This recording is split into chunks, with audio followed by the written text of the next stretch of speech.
अच्छी मौत के बारे में ना हमारे माशरे में 2-3 नज़रियात पाए जाते हैं। एक नज़रिया तो ये है कि अगर किसी शख्स की उम्र 60, 70, 80 साल हो और उसके बाद उसको एकदम सडन मौत आ जाए तो लोग कहते हैं जी ये बड़ी अच्छी मौत है, उसे बिल्कुल कोई तकलीफ़ नहीं उठानी पड़ी, वो बीमार नहीं हुआ, तो ये अच्छी मौत है। दूसरा नज़रिया ये पाया जाता है, और ये सारे नज़रिए लोग इसलिए मैं क्लियर करता चलूँ कि लोग अपने आप को तसल्ली देने के लिए, जो शख्स मर गया है उसके बारे में कुछ अच्छा बोलने और सुनने के लिए बोलते हैं।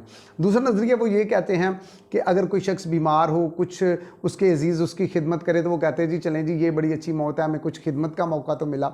और तीसरा नज़रिया ये पाया जाता है कि अगर किसी शख्स की उम्र 60, 70, 80, 90, 100 साल का हो कि कोई शख्स मरे ना, तो वो कहते हैं जी देखें इसने लंबी उम्र पाई है, ये बड़ी अच्छी मौत है।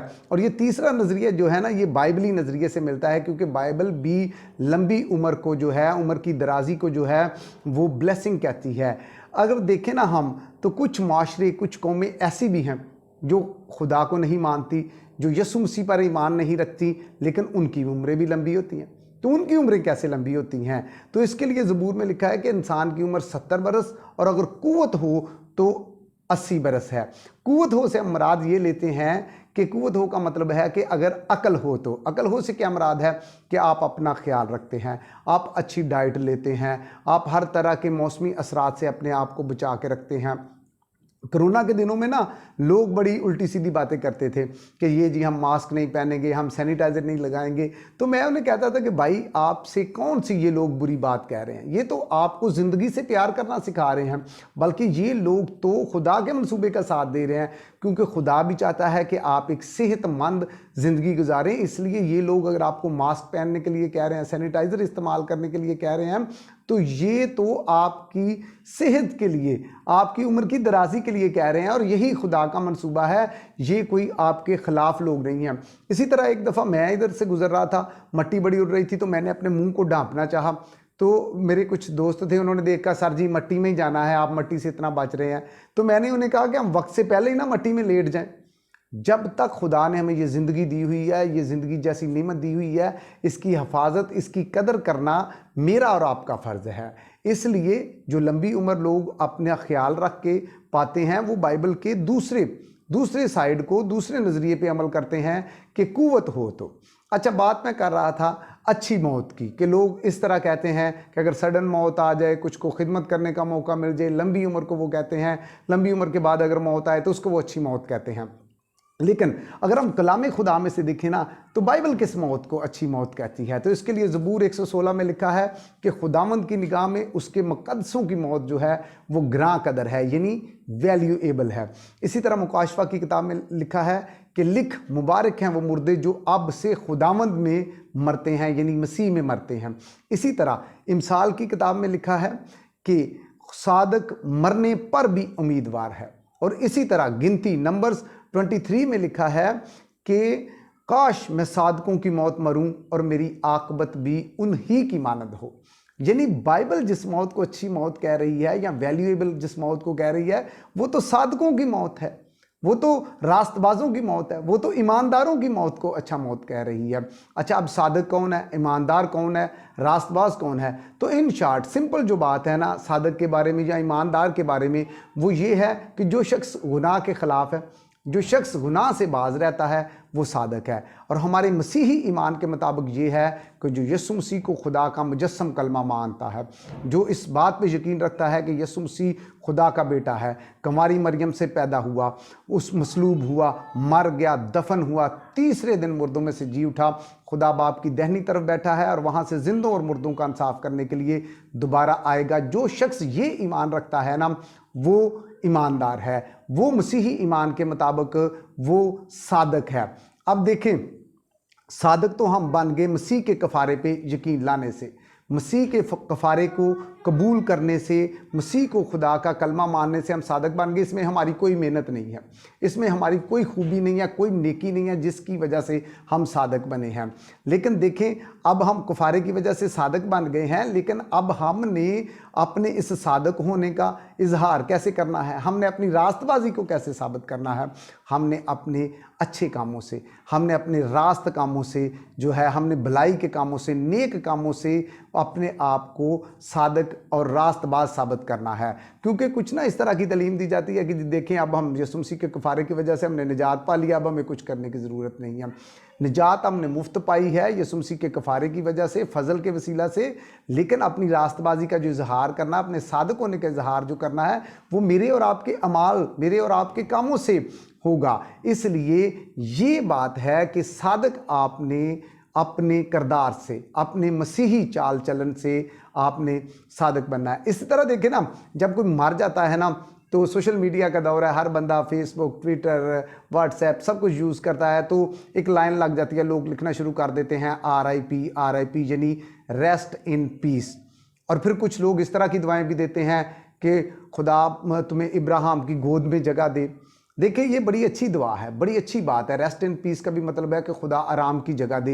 ये आपकी दुआ भी हो सकती है जो आप उस डेड बॉडी के लिए कर रहे हैं, जो आप उस डेड बॉडी के लिए नेक ख्वाहिशात का इजहार कर रहे हैं कि खुदा तुझे इब्राहिम की गोद में जगह दे या रेस्ट इन पीस, आराम की जगह पे रह।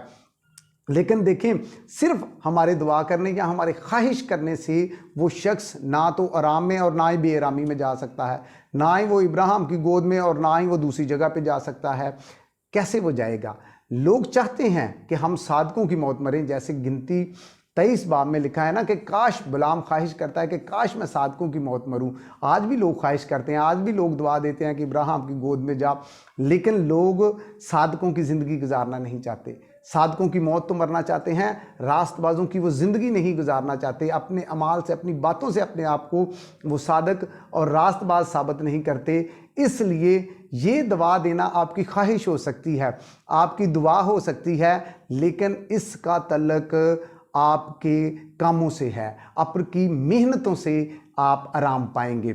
और देखिए ना, बलाम ने क्या कहा? बलाम ने कहा कि काश मैं सादकों की मौत मरूं। उसने भी यही कहा, उसकी भी यही ख्वाहिश है, वो भी RIP और इब्राहिम की गोद की बात कर रहा है। लेकिन अगर आप गिनती नंबर्स 31 उसका 31 बाब पढ़ के देखें ना, तो बलाम जो है वो सादकों की मौत नहीं मरा।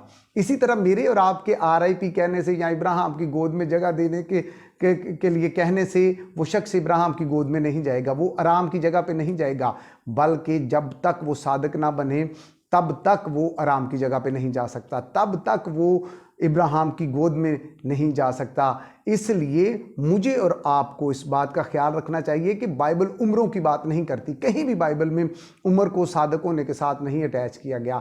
बाइबल जिस मौत को अच्छा मौत कहती है, बाइबल जिस मौत की कदर करती है, ग्रां कदर है जो खुदा की नज़र में, वो सादकों की मौत है। आप उम्र के जिस हिस्से में भी हैं, आप बड़े हैं, आप अधेड़ उम्र हैं, आप बूढ़े हैं, आपको चाहिए कि अभी अपनी ज़िंदगी को उसके कलाम के मुताबिक गुजारना शुरू कर दें, ताकि आपको, आपकी मौत भी जो है वो खुदावंद की निगाह में ग्रां कदर हो। आपके बारे में भी कहा जाए कि लिख मुबारक हैं वो मुर्दे जो अब से मसीह में मरते हैं।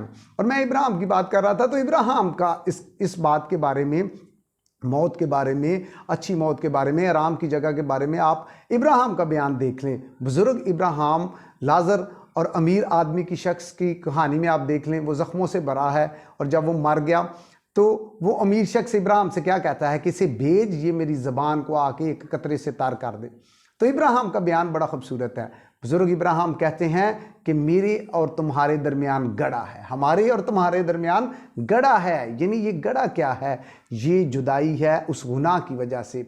जो उसके कलाम के मुताबिक लोग ज़िंदगी नहीं गुजारते, वो दूसरी साइड पे रहते हैं, और जो उसके कलाम के मुताबिक अपने आप को सादक, रास्तबाज, ईमानदार बनाते हैं, वो आराम की जगह में वो उस साइड पे जाते हैं जिस साइड पे इब्राहिम है। इसलिए देखें ना, अगर बाशरती मैं नज़रियों की बात कर रहा था, अगर आप स्तिफनस की उम्र देखें, स्तिफनस 18-19 साल का लड़का है, और उसे जो मौत आई है वो संसार करना के वसीले से मौत आई है।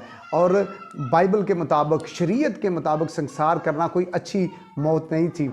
माशरे की नज़र में उसकी मौत अच्छी नहीं है, लेकिन वो सादक शख्स था, वो ईमानदार शख्स था, यीशु मसीह पर ईमान रखता था, उसकी मनादी करता था। तो देखें उसका इस्तकबाल कैसे हुआ। अमाल की किताब पढ़ के देख लें, लिखा है कि आसमान खुल गया और यीशु मसीह खुदा बाप की दाहिनी तरफ बैठे नहीं, खड़े हैं उसके इस्तकबाल के लिए। इस तरह सादकों का इस्तकबाल होता है। और मसीही रवायत बताती है कि यूहन्ना आरफ के अलावा बाकी तमाम रसूल जो हैं वो शहीद हुए आरों से चीरे गए, किसी को कब्र नसीब हुई, किसी को नहीं नसीब हुई, यानी वो मरने तक सादक रहे हैं। जब मैं और आप मरने तक सादक रहेंगे तो फिर मैं और आप जो हैं वो सादक कहलाएंगे और मेरा और आपका भी इस्तकबाल इसी तरह होगा। और मेरे और आपके बारे में भी खुदा कहेगा कि लिख, मुबारक हैं ये मुर्दे जो मरने तक सादिक रहे हैं, जो मरने तक रास्तबाज रहे हैं। यसु मसीह मेरा और आप सबका हामी नासर हो। हमारा YouTube channel Munir Anjum official के नाम से है, उसे सब्सक्राइब करें। हमारा Facebook page Munir Anjum official के नाम से है, उसे भी लाइक और फॉलो करें।